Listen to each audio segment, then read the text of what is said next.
हम लोगों को बरसात से कोई फर्क नहीं पड़ता। मैं आपसे कहना चाहता हूं कि हमने वो मॉडल भी देखा, अब ये तीसरा मॉडल है। ये मॉडल है इस देश को विपक्ष विहीन बनाने का मॉडल। ये मॉडल है आप सांसद को चुन करके भेज दीजिए, लेकिन वो उस सांसद को निलंबित कर देंगे, उस सांसद को नहीं बोलने देंगे।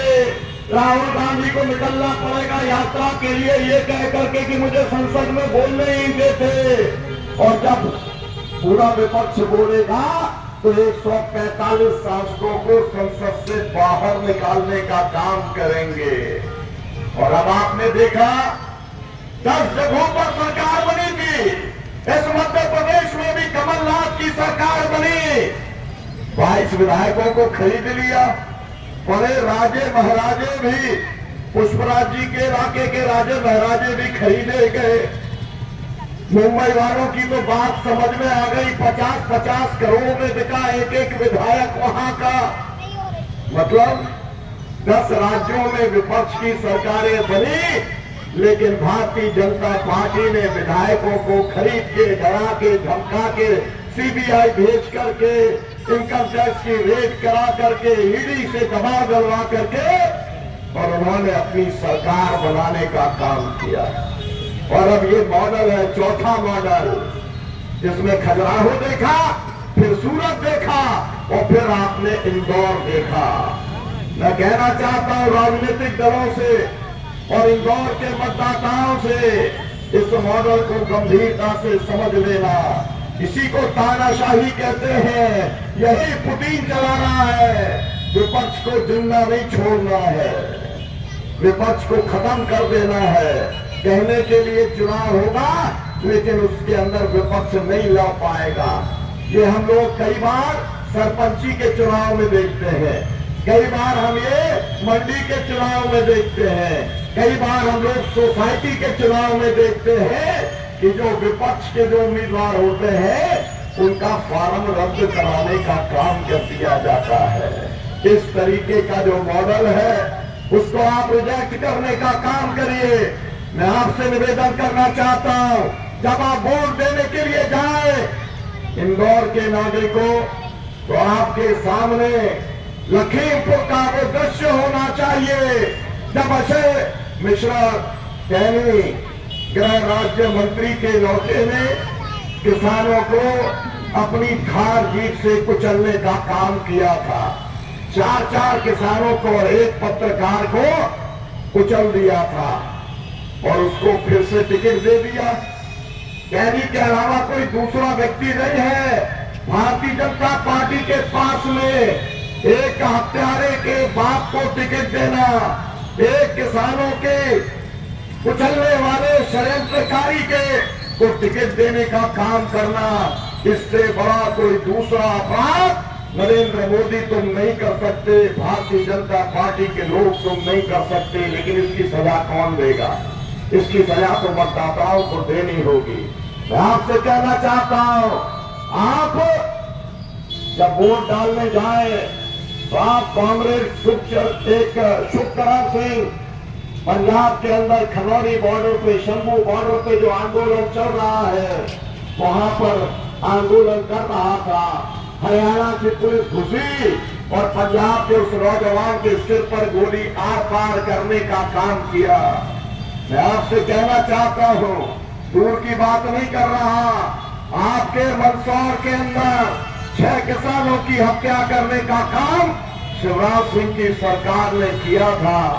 मैं केवल इतना कहता हूं, जो इस तरीके की हत्याएं करता है वो बहुत ज्यादा राजनीति नहीं कर पाता, फिर कितनी कोशिश करे वो फिर उठ नहीं पाता।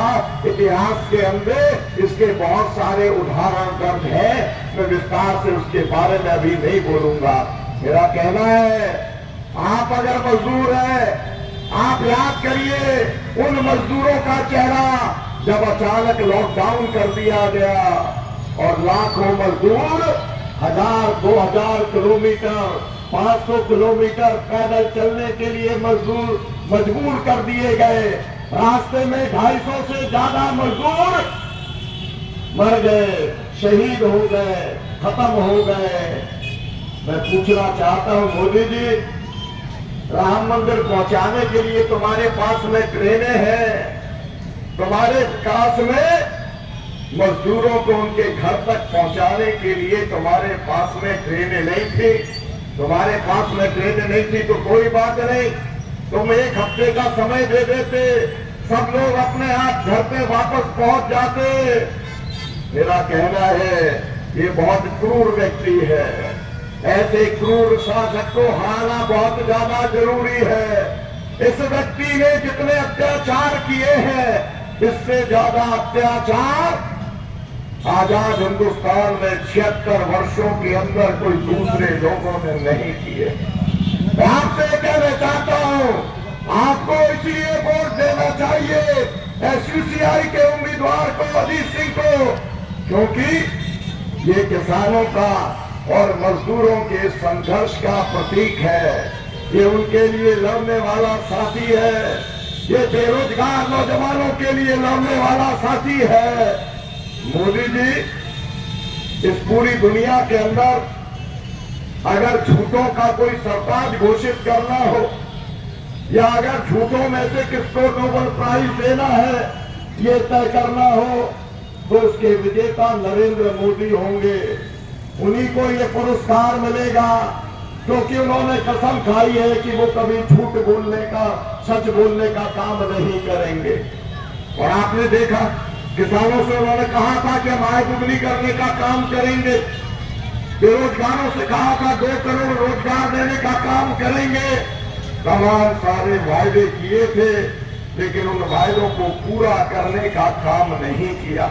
और इसलिए मैं आपसे कहना चाहता हूं, अगर आप झूठ की राजनीति को खत्म करना चाहते हो, अगर आप सांप्रदायिक कट्टरता की राजनीति को खत्म करना चाहते हो, तो आपको अजय सिंह पवार को वोट देने का काम करना चाहिए।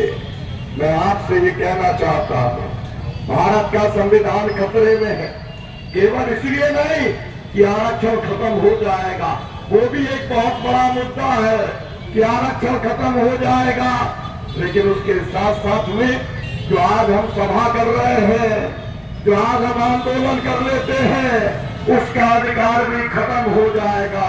मेरी इस बात को आप याद रखना। ट्रेड यूनियन के अंदर जो परिवर्तन किए गए हैं, श्रम संहिताओं को जिस तरीके से बदला गया है,